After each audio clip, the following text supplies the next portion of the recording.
ou seja, o Reino do Sul. Na época o reino estava separado, Israel estava separado em Reino do Norte e Reino do Sul.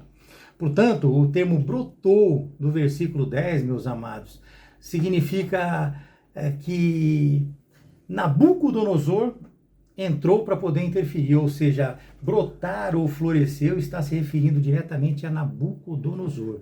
Veja que Deus entregou a ele. Muitas vezes as pessoas falam assim, Nabucodonosor era servo de Deus ou foi servo de Deus, Nabucodonosor vai ser salvo, Nabucodonosor, porque ele agiu para corrigir o povo. Então existe muita especulação a respeito. Eu nem sabia que existia tanto, mas devido aos estudos que eu tive que fazer essa semana, eu descobri que existe muita especulação a respeito disso, mas não é dessa maneira não.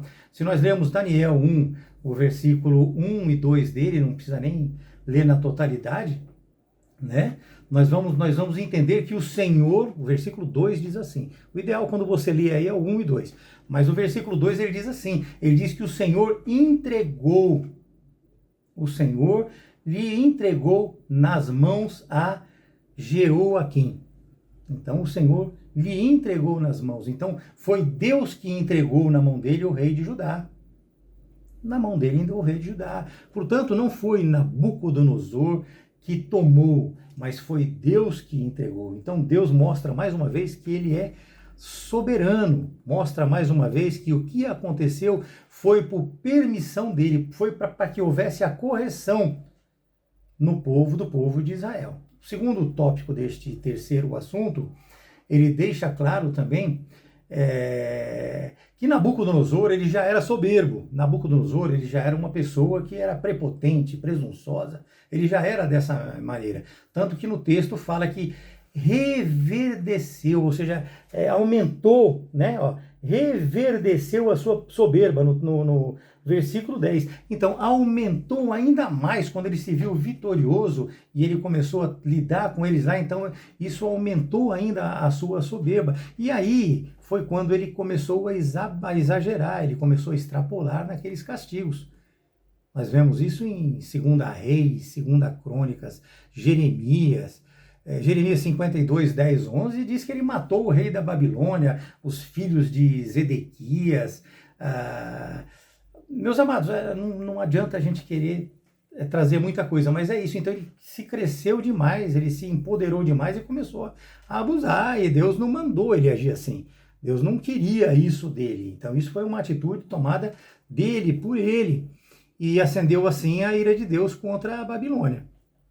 Assim, a ira de Deus se acendeu contra a Babilônia, e isto veio de maneira exemplar até hoje. Isto vem, meus amados, de maneira exemplar até hoje. Por quê? Porque Deus, até hoje, ele julga aqueles que abusam da autoridade adquirida. Eu trago para vocês o nosso pastor. Nosso pastor, ele tem uma autoridade adquirida. Se ele abusa dessa autoridade que ele adquiriu, ele paga o preço. O presidente da República, ele tem uma autoridade adquirida. Se ele abusa dessa autoridade, ele vai pagar o preço desse abuso. E o castigo, ele vai vir de forma individual, ou seja, é dele, é para ele, e esse castigo vem na eternidade. Então, às vezes, nós ficamos buscando aqui o castigo para hoje, para agora, para esse minuto, para esse momento, e ele não vem dessa maneira. Ele vem na eternidade, conforme está escrito nas Escrituras Sagradas. Nabucodonosor, o Nabu, ele significa protegeu a minha herança, ou seja, a função dele era proteger a herança de Deus. É um nome acádico, ou seja, aquela antiga língua da Mesopotâmia. E esta é uma forma mais aproximada ali de hebraico. Então, o nome dele ficaria Nebuchadrezzar. Nebuchadrezzar. É isso mesmo. Então, esse seria o nome dele na forma mais aproximada ali do hebraico. Ou seja, ele foi filho de Nabopolassar, que reinou na Babilônia por 21 anos. Então, às vezes, a gente se engana, pensa que Nabucodonosor vai do primeiro ao fim, é isso e aquilo, mas existiu o pai dele, Nabopolassar, né, que reinou por 21 anos. E Nabucodonosor ele reinou por 43 anos. E isso dá 66 4. Ainda faltam 6 anos, que é o momento da retirada e aquela ação toda que nós vamos ver no transcorrer dos nossos estudos. Entenda, meu amado, que Nabucodonosor, embora usado a serviço de Deus, ele não era servo de Deus. Eu fiz questão de falar novamente isso para vocês, para que fique gravado, porque muitas pessoas têm um entendimento diferente disso. Ele não era servo de Deus, ele não era um cristão. Ele sequer tinha ciência, meus irmãos, de que Deus estava usando ele a serviço dele. Sequer ele tinha ciência disso. Não sabia. Não sabia. A palavra Babilônia também, ela vem de uma origem ali arcádica, né? Acádica. Ou seja, significa portão de Deus. E localizando isso ali para vocês, o hebraico apresenta como Babel. No episódio da Torre de Babel, em Gênesis 11, versículo de 1 a 9, tem uma explanação a respeito disso. E o grego apresenta como Babilon ou Babilônia. E a tradução disso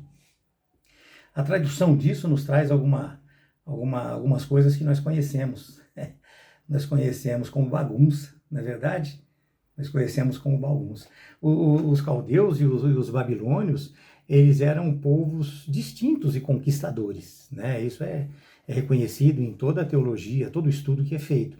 Mas a palavra Babilônia, ela significa porta de Deus, ou seja, confusão. Por quê? Lembrando da Torre de Babel. Então é confusão, então bagunça. Então a Babilônia significa exatamente isso. Então, meus amados irmãos, nós vemos aqui a consequência do desvelo do povo para com relação a Deus. Nós vemos aqui o desvelo do povo. O povo era arredio, o povo não cumpria aquilo que era ensinado por Deus. Nós não engessamos aqui Deus dizendo que o Espírito Santo não entra e te corrige no mesmo momento que ele entrou dentro do seu coração. Mas nós também trazemos para você o alerta de que Deus não quer robôs, ele não forma robôs. Se fosse assim, não estaríamos tendo toda essa vida que nós temos aqui. Então ele não quer e não forma robôs. Ele nos permite escolhermos, como ele permitiu no Éden, ele nos permite hoje escolhermos aonde nós queremos passar a eternidade. Pelo que nós queremos passar na eternidade. O que nós estamos fazendo hoje para nos aproximarmos de Deus? O que nós estamos fazendo hoje para nos aproximarmos de Deus? Que tipo de relação nós estamos buscando com a palavra de Deus, com Jesus Cristo, com o Espírito Santo e com a nossa igreja? Então eu gostaria que vocês se conscientizassem. Esta palavra, este capítulo 7 é para o povo de Israel, mas nós podemos sim, com muito cuidado, trazer o entendimento disto para nós hoje, separando as coisas de uma maneira ordeira, coerente e equilibrada, para que nós possamos ter um futuro próspero na presença de Deus. Tá bom? Que Deus abençoe a todos, eu agradeço muito a participação de vocês.